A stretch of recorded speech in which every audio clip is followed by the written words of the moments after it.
بسم الله الرحمن الرحيم. الحمد لله رب العالمين والصلاة والسلام على سيد الأنبياء والمرسلين.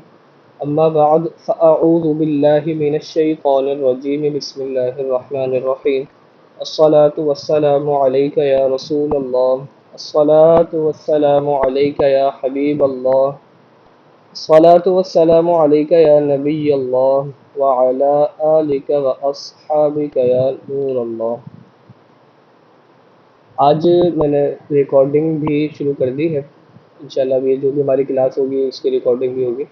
لیکن یہ کہ ریکارڈنگ اپلوڈ ہونے میں کیونکہ ریکارڈ ہوتا ہے اس کے بعد ریکارڈنگ کی رینڈرنگ ہوتی ہے تو وہ اچھا خاصا ٹائم لیتی ہے، تقریباً 1.5 2 گھنٹے. تو یہ کلاس ہے ممکن ہے انشاءاللہ کبھی رات کو 11 12 بجے تک یا اس کے بعد یا پھر کبھی صبح تک اس کی ریکارڈنگ اپلوڈ میں یوٹیوب پر کر دوں گا اور اس کا لنک پھر گروپ میں انشاءاللہ تعالی شیئر کر دیا کروں گا. کل کی کلاس کے متعلق کوئی سوال وغیرہ ہو تو کر لیں.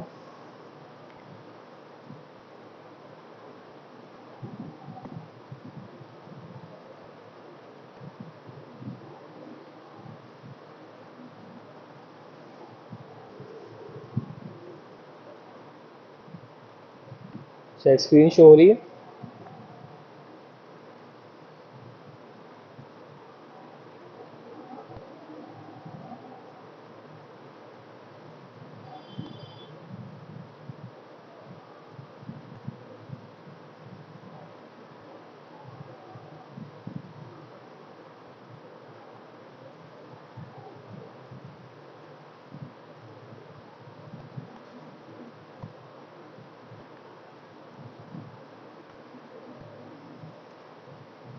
چلیں کلاس کا پھر آغاز کرتے ہیں. شاید کوئی سوال وغیرہ نہیں ہو. میری آواز تو کلیئر آ رہی ہے نا؟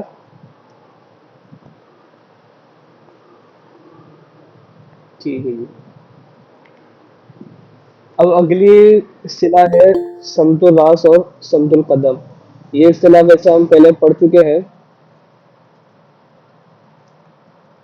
لیکن یہ کہ اس کتاب کے طرز کے مطابق دوبارہ ہم پڑھ لیتے ہیں.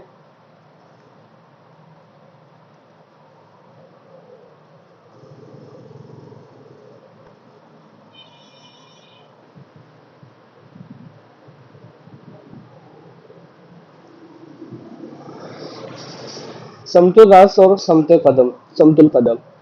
دائرہ افق یہ ہم نے کل پڑھا تھا. دائرہ افق کا جو کتب افق سے اوپر ہے وہ سمت الراس ہے اور جو افق سے نیچے ہے وہ سمت القدم ہے.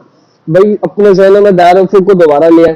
دائرہ افق کیا تھا کہ جو سمت الراس سے 90 90 درجے کی دوری پر، دوسرے لفظوں میں کہیں تو جہاں پر آسمان و زمین ملتے ہوئے دکھائی دیتے ہیں وہاں پر اس میں ہم پورا کا پورا دائرہ بنا لیں تو وہ کیا بنے گا؟ دائرہ افق بنے گا. تو اب دائرہ کیونکہ ہر دائرے کا کوئی نہ کوئی کتب ہوتا ہے اور ہم نے کل پڑھا تھا کہ ہر دائرے کے دو کتب ہوتے ہی ہوتے ہیں. تو اب دائرہ افق کے بھی دو کتب ہوں گے. تو دائرہ افق کا جو کتب بنے گا وہ بھی 90 درجے کی دوری پہ بنے گا تو وہ کیا ہوں گے؟ وہ سمت الراس سے ہوگا اور ایک سمت القدم ہوگا. اب ہم نے کل یہ بھی پڑھا تھا کہ دائرہ افق کیا کرتا ہے کہ دو حصے کر دیتا ہے. ایک فوقانی حصہ بنا دیتا ہے اور ایک تحتانی حصہ بنا دیتا ہے. تو فوقانی حصے میں جو دائرہ افق کا کتب ہوگا وہ کہلائے گا سمت الراس اور جو تحتانی کے اندر ہوگا وہ ہوگا سمت القدم. یہ وہ تعریف ایک نئی تعریف آپ کو ملی ہے.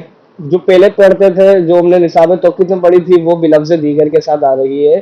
روئے زمین پر کھڑے ہونے کی صورت میں قامت انسان کی مسامت ایک خط مستقیم فرض کریں کہ انسان کا جو قد ہے جو بالکل جس طرح سے ہے اس کے بالکل اوپر ہی اگر ہمیں خط فرض کریں کہ اس کا ایک کنارہ سر کے اوپر فلک بالا تک پہنچ جائے. فلک بالا کا مطلب فلک الافلاک، اوپر والا فلک، سب سے اوپر جو ہے کیونکہ بالا اوپر کو کہتے ہیں. تو جو فلک بالا کو ٹچ کر جائے، جو جہاں تک پہنچ جائے،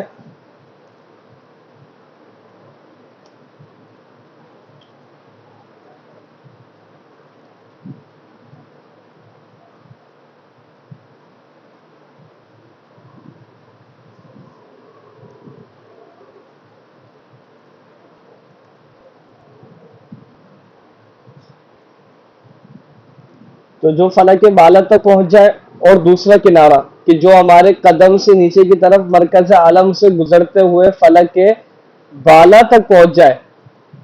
اب آپ دیکھیے اوپر والا تو سمجھ آتا ہے فلک کے بالا، نیچے والے کے لیے بھی فلک کے بالا استعمال کیا. تب آپ کو والی بات یاد آنی چاہیے لیول 1 میں جو آپ کے لیے بالکل نئی تھی کہ ہمارے اوپر بھی آسمان ہے، ہمارے نیچے بھی آسمان ہے، اور جو نیچے آسمان ہے وہ پورا کا پورا فلک الافلاک ہی ہے. تو وہ ہمیں تو ایسا لگے گا کہ وہ ہمارے نیچے ہے، لیکن وہ بھی فلک کے بالا ہی ہے، جو نیچے والی دنیا کے اندر زمین کے نیچے والے حصے میں جو رہتے ہیں ان کے اعتبار سے. تو اس اعتبار سے اس کو فلک کے بالا کہا گیا. کیونکہ کبھی بھی اگر کوئی یہ کہے نا السماء تحتنا، تو یہ بات غلط ہے کہ آسمان ہمارے نیچے ہے. یہ عقلی اعتبار سے بھی درست نہیں ہے. لیکن کیا ہے کہ وہ ہم اس اعتبار سے دیکھتے ہیں کہ ہمارے نیچے موجود ہے، تو وہ یہ ورنہ وہ ہمارا آسمان گویا کہ ہے ہی نہیں، وہ جو نیچے والی دنیا ان کے لیے آسمان ہے. آسان لفظوں میں کہیں تو اب فلک کے بالا وہ ہماری جو نیچے والی دنیا ہے، جو ہماری بالکل الٹی طرف ہے، جو ہمارے نیچے رہتے ہیں، ان کے اعتبار سے فلک کے بالا کہا گیا ہے. تو فلک کے بالا کا نقطہ تماس، نقطہ تماس کا مطلب یہ نا، تماس کا مطلب وہ جس طرح سے آپ نے پڑھا ہوا ہوگا کہ لکیرہ کے بعد جملہ آ جائے تو وہ کیا ہوتا ہے، وہ اس کی صفت بنتا ہے. تو اسی طرح نقطہ تماس یہ مماس بھی ہو سکتا ہے اور تماس بھی کہہ سکتے ہیں کہ یہ فعل مضارع بن جائے گا. تو جو نقطہ جو آگے نا سر سے ٹکرا رہا ہے، سر سے ٹچ کر رہا ہے، سر کے اوپر کی طرف ہے، تو وہ سمت الراس کہلاتا ہے. اور جو نقطہ تماس قدم کی طرف ہے وہ سمت القدم کہلاتا ہے. یہ بالکل آپ سمجھے کہ پرانے انداز میں تعریف ہے. آسان لفظوں میں کہیں تو سر کے اوپر سے آپ ایک لائن بنائے تو جو فلک الافلاک تک پہنچ جائے تو وہ کیا کہلاتی ہے، وہ سمت الراس کہلاتا ہے. اور جو قدم سے نکالے اور نیچے کے آسمانوں تک چلے جائے وہ کیا کہلائے گا، وہ سمت القدم کہلائے گا. تو آپ کی آواز بیچ بیچ میں سے کٹ کٹ کے آ سب رہی کے ہے پاس آپ کو. کٹ رہی ہے؟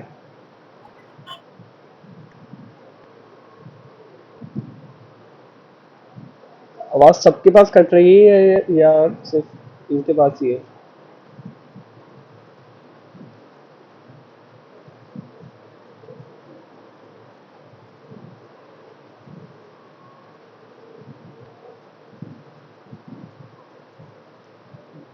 جواب تھوڑا جلدی دیا کریں کیونکہ اس میں ہمارا ٹائم بھی جاتا ہے.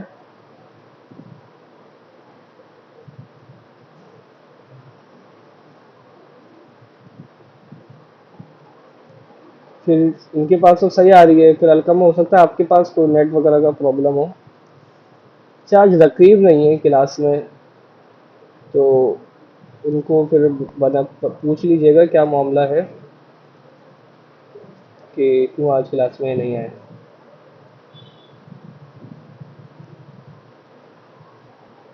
چلیں آگے چلتے ہیں.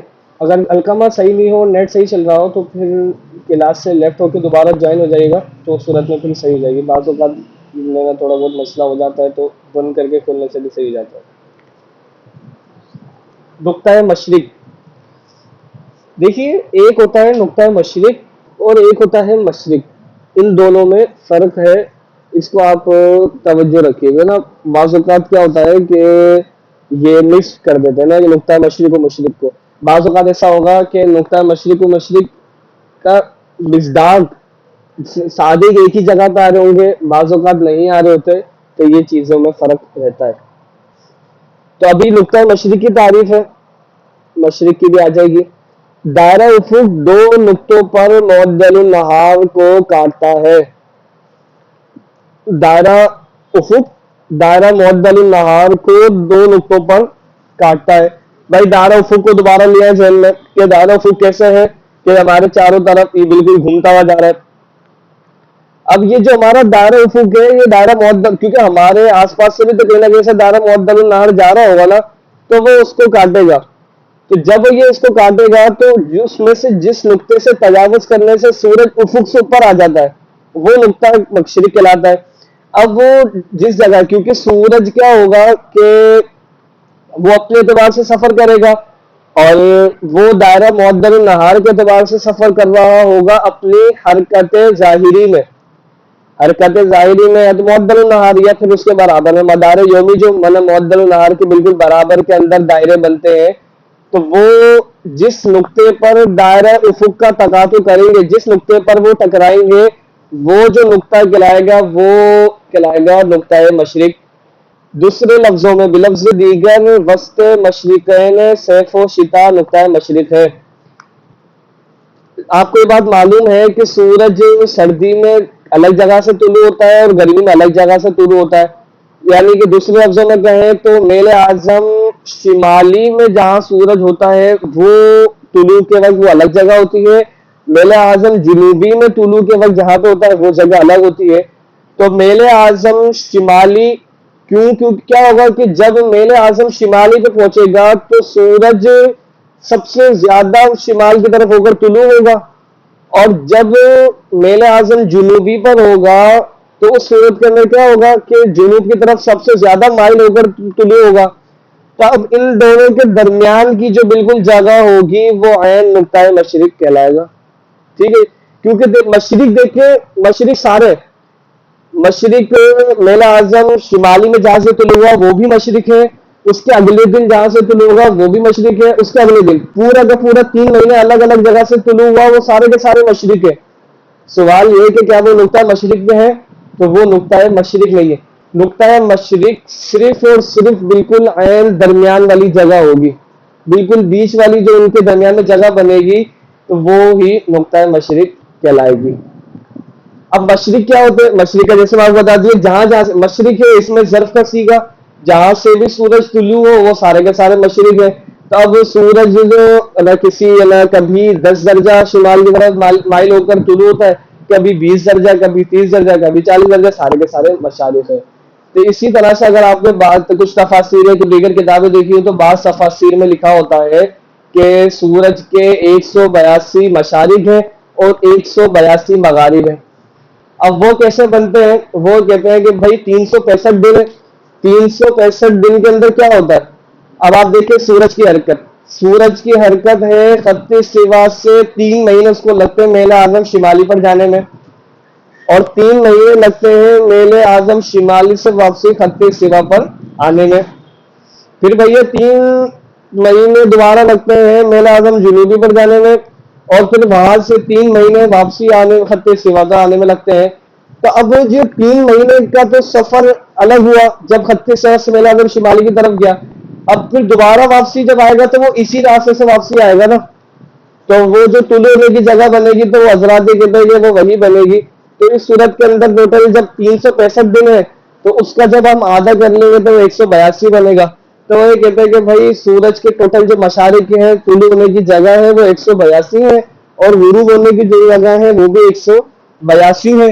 ہاں یہ ہوتا ہے کہ ہر ایک مشرق پر سورج 2 دفعہ وہاں سے طلوع ہوتا ہے اور 2 دفعہ غروب ہوتا ہے. ایک دفعہ سورج کے اس طرف جاتے ہوئے، ایک دفعہ سورج کے وہاں سے واپسی آتے ہوئے. لیکن یہ بات تحقیق کے اندر جب ہم جاتے ہیں، کیونکہ اب تو ماشاءاللہ آپ تمام تحقیق کے اندر اترے ہوئے ہیں، لیول 3 میں پہنچ چکے ہیں، تب جب ہم تحقیق کے اندر جاتے ہیں تو یہ بات درست نہیں ہے.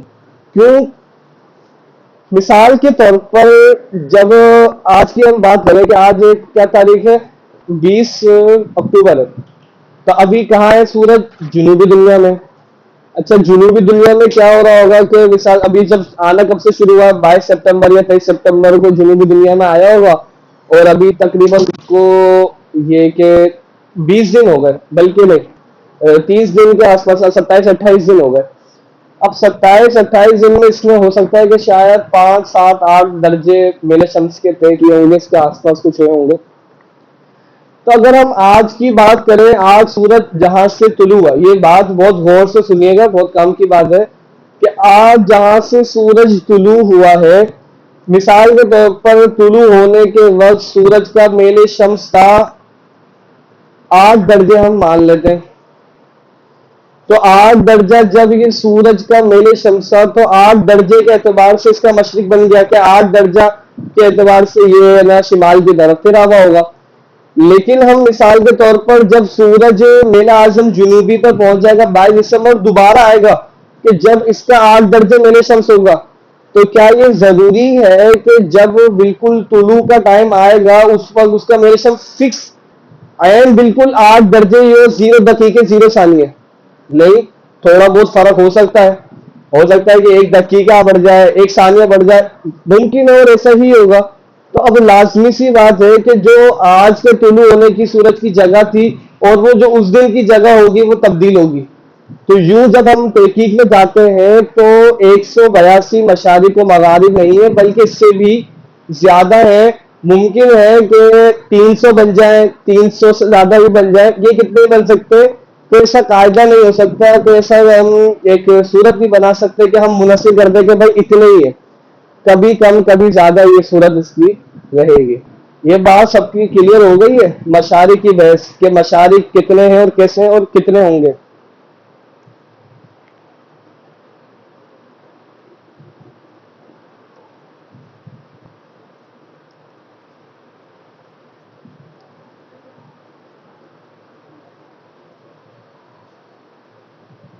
چلے خاموشی سے تو لگ رہا ہے کہ کلیئر ہو گئی ہوگی.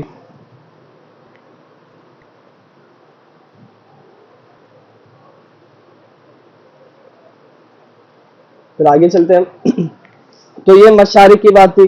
اب جس طرح سے نقطۂ مشرق تھا، نقطۂ مغرب سمجھنا آسان ہے، اور جتنی میں نے مشارق پر بحث کی ساری کے ساری آپ مغارب پر اس کو فٹ کر دیجیے گا. معدل لو افق کے تقاطع. اب دیکھیں پیچھے تھوڑے انہوں نے وضاحت کر کے کی تھی، اب دیکھیں انہوں نے تھوڑے مختصر الفاظ کہے. اوپر کہا تھا دائرہ افق دو نقطوں پر معدل نہار کو کاٹتا ہے. اب یہاں پر نیچے صرف یہ کیا ہے، معدل افق کے تقاطع کا وہ نقطہ. پوری کی پوری ڈیل لائن کو 3 الفاظ میں بیان کر دیا کہ دائرہ معدل یعنی کہ دائرہ معدل نہار اور دائرہ افق کے تقاطع کا وہ نقطہ جس کو عبور کرنے کے بعد سورج افق سے نیچے پہنچ جاتا ہے وہ نقطہ مغرب کہلاتا ہے. بلفظ دیگر وسط مغربین صیف و شتا نقطہ مغرب ہے.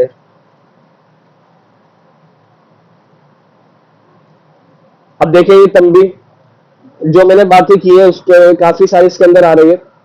تنبیہ اول، نقطہ مشرق کو نقطہ مشرق و مغرب گو نقطہ اعتدال بھی کہا جاتا ہے. جو آپ نے نقطہ اعتدال پڑھے تھے، اعتدال ربیعی، اعتدال خریفی، یہ نقطہ مشرق و نقطہ مغرب وہی ہے.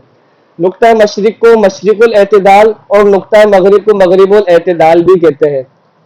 اچھا، مختلف طول البلد کے لیے نقطہ مشرق و مغرب مختلف ہوتے ہیں، البتہ عرض کے بدلنے سے نہیں بدلتے. ہمارا جو عرض بلد ہے حیدرآباد کا 25 درجے 23 دقیقے. دنیا میں کوئی دوسرا مقام ہو جس کا عرض بلد 25 درجے 23 دقیقے ہو لیکن کیا ہو طول مطلب وہی ہو، تو اس صورت کے اندر اس کا طول اچھا عرض بلد ایک ہی ہو، عرض بلد بھی سیم ہو اور طول بھی وہی ہو، ایسا تو ممکن ہی نہیں ہے نا. کہ ہمارا مثال کے طور پر جو طول عرض بلد ہے 25 درجے 23 دقیقے اور اسی طرح سے کوئی اور مقام بھی ہو جس کا عرض بلد 25 درجے 23 دقیقے اور اس کا طول بلد بھی اتنا ہو، تو یہ ممکن نہیں کیونکہ یہ تو ہمارا ہی مقام ہے. اب کیا ہوگا، اب ہم یہ چیک کرتے ہیں کہ عرض بلد ایک ہی رہے اور طول بلد مختلف ہو جائے. طول بلد مختلف ہو جائے گا تو اس صورت کے اندر کیا ہوگا کہ جو نقطہ اعتدال ہے اور جو نقطہ مشرق و مغرب ہے تبدیل ہو جائیں گے. کیوں تبدیل ہو جائیں گے کہ جب طول بلد تبدیل ہوا تو اس صورت کے اندر کیا ہوگا کہ جو پورا ہم نے تقاطع بنایا تھا وہ سارا کا سارا تقاطع تبدیل ہو جائے گا کہ جہاں پر دائرہ افق اور دائرہ معدل نہار کا تقاطع ہو رہا ہوگا وہی تبدیل ہو جائے گا. جب وہی تبدیل ہوگا تو اس صورت کے اندر پھر کیا ہے کہ ساری کی ساری چیزیں تبدیل ہو جائیں گی. لیکن اگر عرض بلد تبدیل ہوتا ہے، عرض بلد تبدیل ہونے کی صورت کے اندر کوئی فرق نہیں پڑے گا. لہذا ایک طول بلد کے تحت واقع ہونے والے مختلف العرض بلاد کا نقطہ مشرق ایک ہی رہے گا، اسی طرح نقطہ مغرب بھی. تنبیہ دوم، کچھ لوگ غلط فہمی سے مشرق اور نقطہ مشرق کو اسی طرح مغرب اور نقطہ مغرب کو ایک ہی سمجھتے ہیں، حالانکہ دونوں میں بہت بڑا فرق ہے جو فن حیت جاننے والوں سے پوشیدہ نہیں. تو اب دیکھیے کہ اب آپ لوگ بھی فن حیت جاننے والے اور اب آج آپ سے بھی یہ پوشیدہ نہیں رہا کہ ان دونوں کے درمیان کیا فرق ہے اور اس کی وسیع وضاحت بھی آگے فرما لیں. اچھا، جب آپ کی منطق شروع ہوگی تو منطق کے اندر آپ نسبتیں پڑھیں گے نا. اچھا، اب یہاں پر کیونکہ اس کا ذکر آ رہا ہے تو وہ تھوڑی مجھے سمجھانی پڑے گی. تو اس کے اندر مختلف 4 نسبتیں ہوتی ہیں، تساوی کی، تباین کی، عموم خصوص مطلق کی، عموم خصوص من وجہ کی. تو اب یہ ساری کی ساری کیا ہوتی ہے، اب اس پہ گفتگو نہیں کریں گے ورنہ ہماری پوری کلاس نکل جائے گی. ایک نسبت ہوتی ہے جو یہاں پر لکھی ہوئی ہے، عموم خصوص مطلق.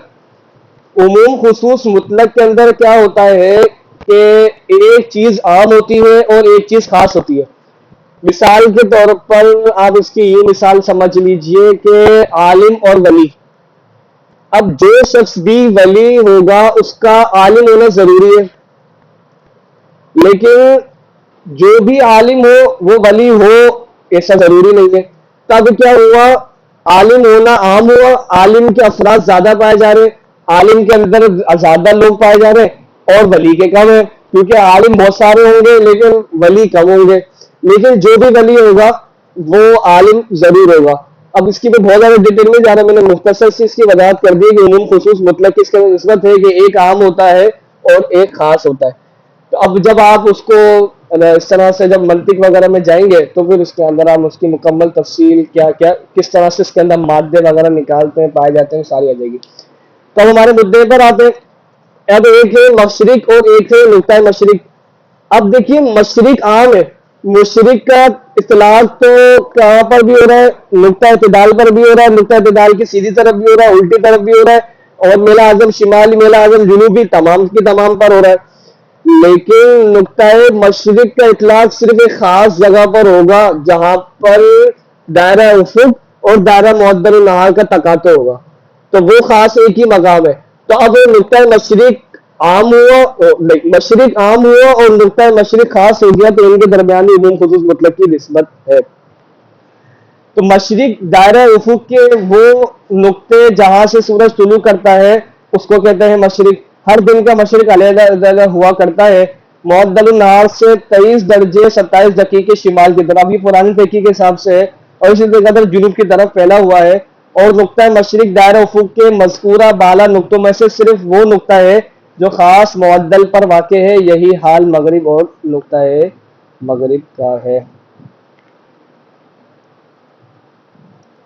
آپ حضرات کی اتنی خاموشی مجھے تشویش میں ڈال رہی ہے کہ بات سمجھ آ رہی ہے نہیں آ رہی. یہ خاموشی کچھ سمجھ نہ آنے کی ہے یا سب کچھ سمجھ آنے پر ہے؟ جی. نقطہ مشرق جہاں پر معدل النہار، اگر میں دیکھوں کہ ادھر تصویر وغیرہ بنی ہوئی ہو تو پھر میں دکھا دیتا ہوں، بلکہ میرے پاس لیپ ٹاپ میں ہوگی.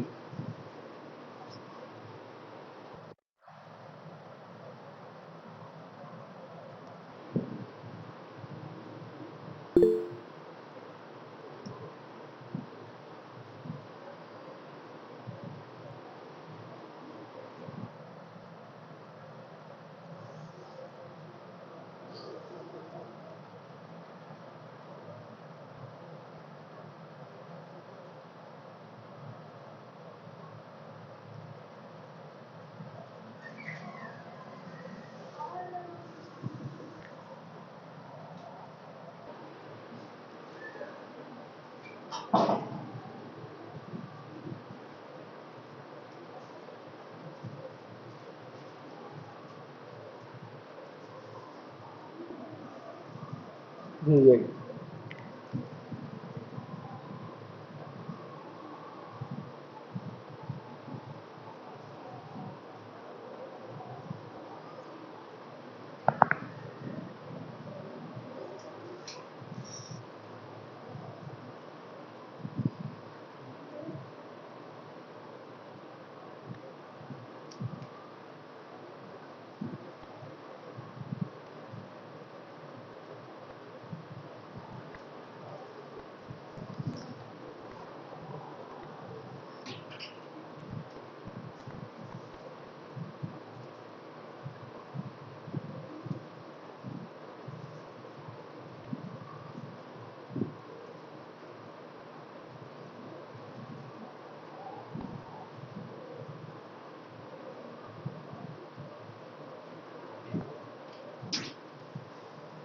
یہ دیکھیے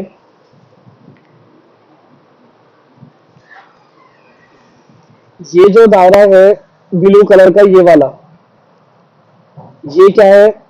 یہ دائرہ معدل النہار ہے جس کے اوپر لکھا ہوا ہے